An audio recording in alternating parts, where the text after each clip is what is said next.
The Royal Rumble was insane, and today I'm going to tell you my thoughts, reactions, and so much more. So let's get into it, shall we?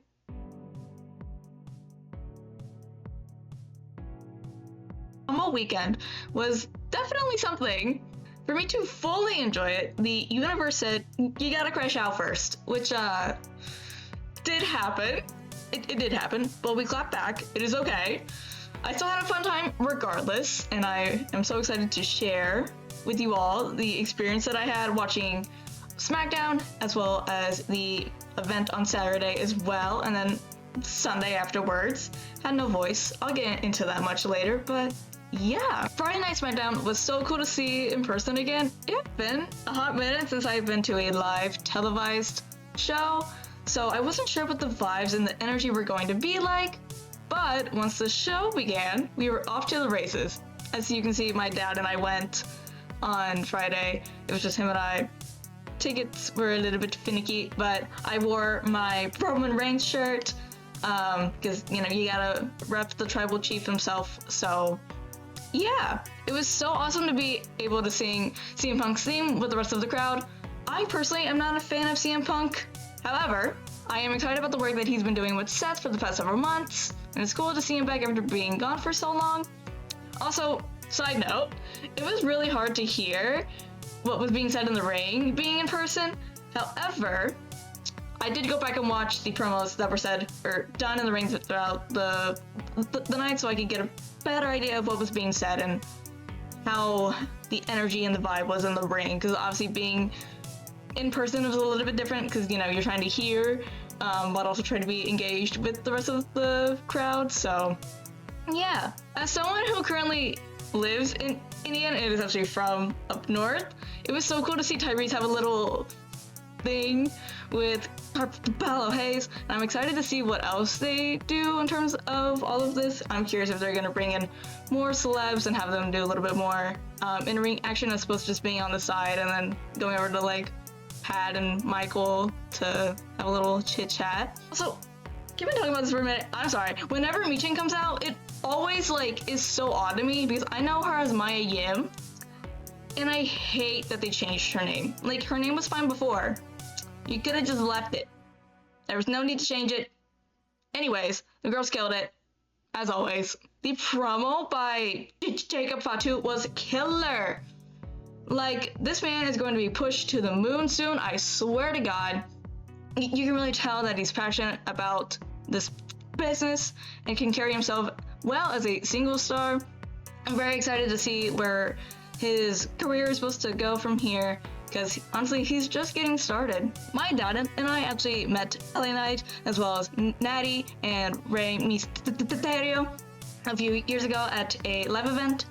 So it was actually really cool to see him in person again, and here are those pictures now of us meeting these stars. I was actually very nervous, and my little interaction with LA Knight was actually really funny because, like, as soon as the other people were done, I was already like ready to go, and he was like, whoa, it's all good, wait a minute. I'm like, all right, man, you know. But it's really fun, and I am excited to continue seeing his career from here. I definitely think that he should be more pushed to the moon, but I am excited to see where else it goes. We'll have to see. Okay, I'm gonna be honest, I did not understand the need to have this tag match on Friday, considering that we were already getting a big tag match the next night. That's just me though. I honestly love seeing Naomi perform, and seeing her get in the ring with Liv was absolutely awesome. The girls should have got more time though, if I'm being honest. Speaking of awesome, I always love seeing The Miz fight, no matter who he's up against, and seeing him on Friday was no different. Him and Andrade killed it as always during their match, and I'm very excited to see what The Miz will be doing moving forward. Curious to see what he does with the Wyatt Six once that whole storyline picks up again. We'll just have to wait and see. I'm not surprised about Nia and Tiffy. I wasn't really too thrilled. I was like, okay.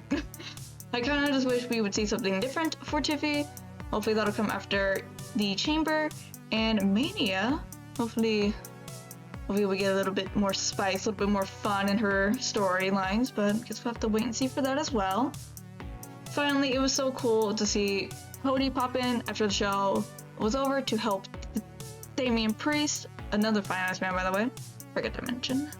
Always love seeing his team with the crowd because they always get so into it, and they absolutely just the pop is just always so good. Overall, Friday was great, and I was so excited to see what would happen on Saturday at the actual event we're here to talk about. Speaking of which, let's move on to the Royal Rumble and talk about each of the matches. I may have left during a few, but we'll get into them later. This was my first pay-per-view ever, so I was gonna make it count in some way, shape, or form. I got my hair, my makeup, my fit ready, and me and my fam, as you see here, left around 4:30, hoping to get there at the arena at around 5, so we had time to get merch and food.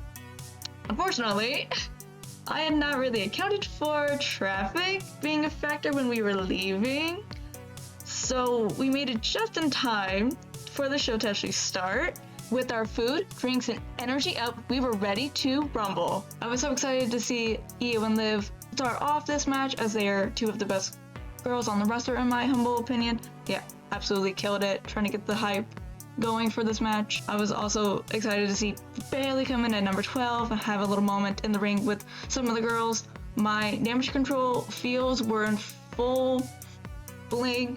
Fully there. It's like, oh my god. I was also super excited to see Naomi enter at number 15. As I said in my last video, I think she deserved to win, considering all the work she's put into this business all these years, especially when she was working under the old man.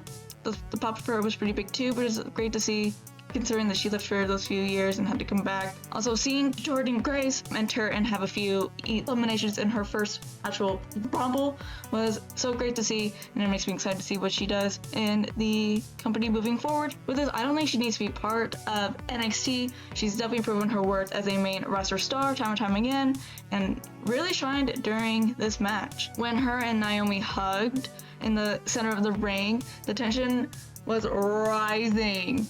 I suspect as we continue to see them interact, and even with Bianca interacting with them both, we'll start to see some cracks. I'll see if you watched the chamber match, you know. I suspect that we'll eventually have a feud between Naomi and Bianca, which would absolutely eat, and I'm so excited for it. I love seeing Trish return and seeing all the work she does with the girls on the roster.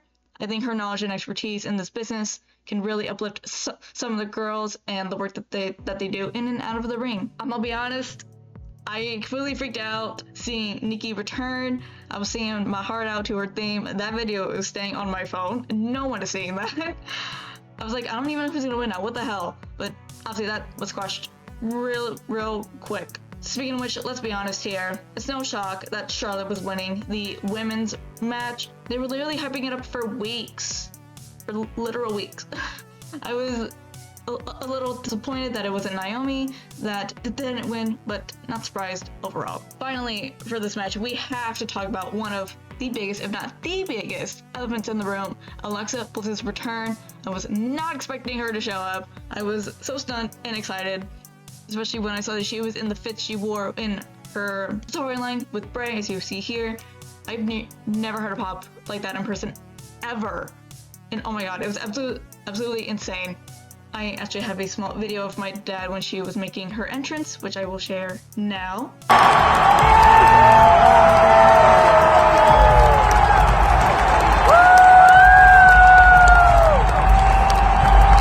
don't doubt that she's going to be involved with the Wyatt Six at some point in the future. Whether that happens before or after Mania, I suspect probably once Bo makes his return, considering that he's out on an injury. I thought it was really interesting to see Liv, who dominated her, potentially leading into something between the Wyatt Six and Judgment Day at some point. Maybe not, but we'll see. If I'm being honest, I left during the tag match to go find merch. I was really wanting to get my mom a shirt from this event, so my fam and I ran around trying to find a line that wasn't super long, and we eventually found one where we could get her a John Cena shirt. We also tried to find a merch booth that had a Seth Rollins shirt for me, but that didn't end up happening. We missed the entire tag match as a result, and plus a little bit of the next match, but happy for the team that won though, so as I said, we missed some of KO versus Cody, but we saw some of the second half of this match, and oh my god, it was literally insane. It was a relentless fight on both sides, with each competitor becoming more and more violent as the match went on. The more devastating part of this match, in my opinion, was when KO was literally thrown into the ladder by Cody, as you see here. I was like, oh my god, is he gonna be okay? Like, oh my god. I wasn't shocked to see Sammy come out and check on them both in this match after Cody hit the backbite drop onto the ladder in the ring. I was actually kind of shocked that he didn't do more than that though, considering the pressure that he was receiving from KO over the last several weeks leading up to this match. As expected, Cody won after he put KO through the ladder and the crowd roared his name, which is always great to be a part of, especially at a big event like this one. The men's match was absolutely crazy, and I was in my feels for a good chunk of it, if I'm being honest. It was so cool to see Ray and Penta face off as the first two in this match. The crowd was so hyped to see what their chemistry would be like, and they delivered. Side note, I forgot to mention this originally, but we won't talk about how Penta literally had both feet on the ground when he was thrown over the top rope, but they had to act like he didn't. But I was like, oh no, he fucked up, oh no.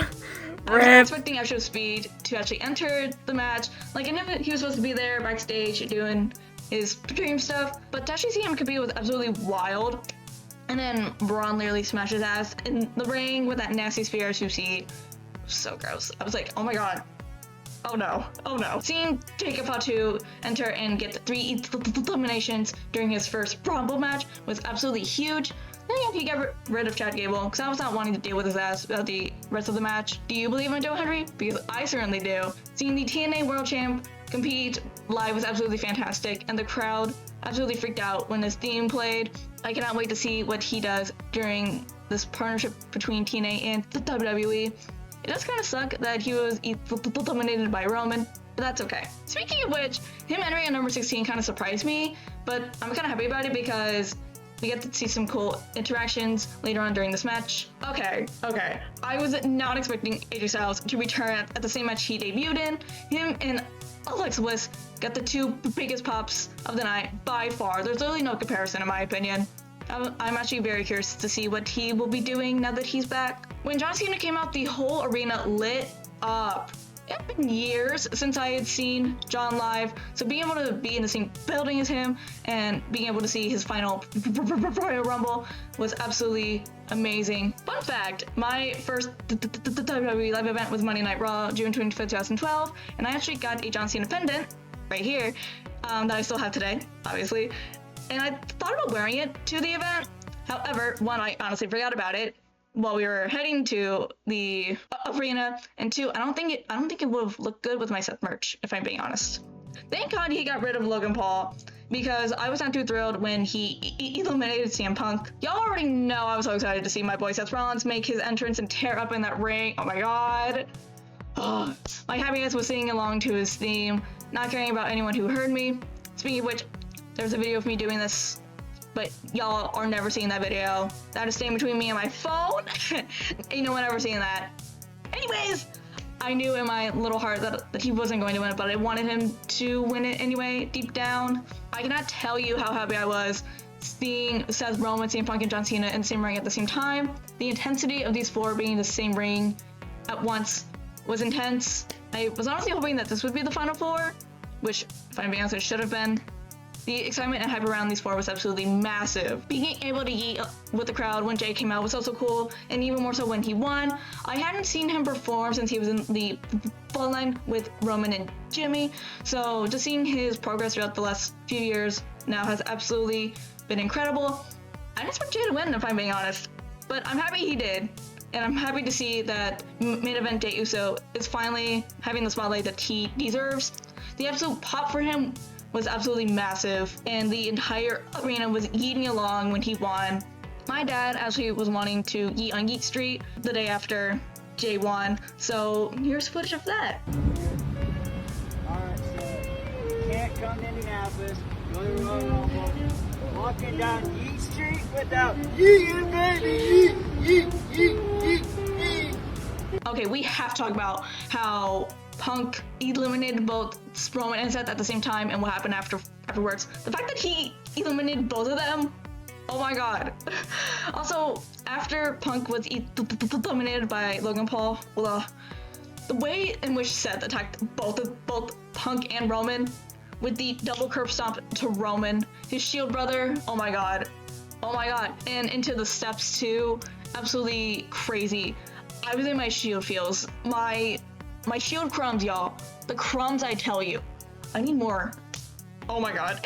With this attack by Seth, I'm hoping to see a match between him, Punk, and Roman at some point, hopefully Mania, because I think it would eat so much, especially if Seth and Roman were to team up during the match just to tear down Punk and powerbomb him through the announce table as they did when they were in the Shield. Overall, my voice was gone by the end of the night. Of course, I didn't have it the next day. It was not good, but I'm super happy with how the event went. My show and I got stuck in the parking garage for over an hour, which was not fun. I was hoping that my phone wouldn't die, and thankfully it didn't. But we were all super thrilled with the event, stifling the adrenaline rush from the final match and the night as a whole. As I said previously, my family and I tried to find a booth that had a set shirt for me so we could buy one from the actual event itself, but we just opted to get one on Sunday at the Superstore, considering it wouldn't be as busy and they probably had it there, so. They also had the signs on the street decorated for the event, including Geet Street and Cody Road, which I thought was pretty cool to see. It took us a few minutes to find the exact room where the Superstore was because we had never been in the convention center before, so that was pretty fun to navigate. When we got there, it wasn't super busy, but we still had to weave our way through people, be able to find the merchandise we wanted. I got my Seth shirt, yay! And my Sylvania actually got an Alexa Bliss shirt. I saw one of the newer Seth Rollins action figures, and I really wanted it, but I resisted, which was probably good for my wallet, considering that I had paid for quite a bit of stuff this weekend. Sorry, wallet. I was not looking my best, so I chose not to pose in front of the posters that they had when you walked out of the Superstore. After we left, we decided to take a few minutes to find some of the signs that were around, and we found Geet Street. So my fam decided to pose in front of it, as you saw previously, my dad doing the whole Geet thing. Once I got home, I cut the sleeves off of my new set shirt to truly make it mine. Also, I just don't like sleeves. And I tried it on to see if I liked it, and then I put it away to make sure it did not get dirty or ruined in any way. This closed out my weekend, thus ending the incredible weekend I had, and I can't wait to experience something like this again for SummerSlam and WrestleMania. Thank you all so much for watching. This is the first of these type of videos for me, so I really hope you enjoyed it. If you made it to the end here, what are you hoping to happen as we move further into the WrestleMania season? If you enjoyed it, make sure to like, subscribe, and turn on that bell icon so you never miss when I upload here. And even if you didn't enjoy the video, do that all stuff anyway. It helps me and my content out. Also, y'all should go follow me on Twitch. We're literally doing a wrestler Pokemon Shiny Quest right now, and we're actually making good progress on it. We only have like a couple more left to go. Anyways, I hope y'all have a great week, and I will see you next time.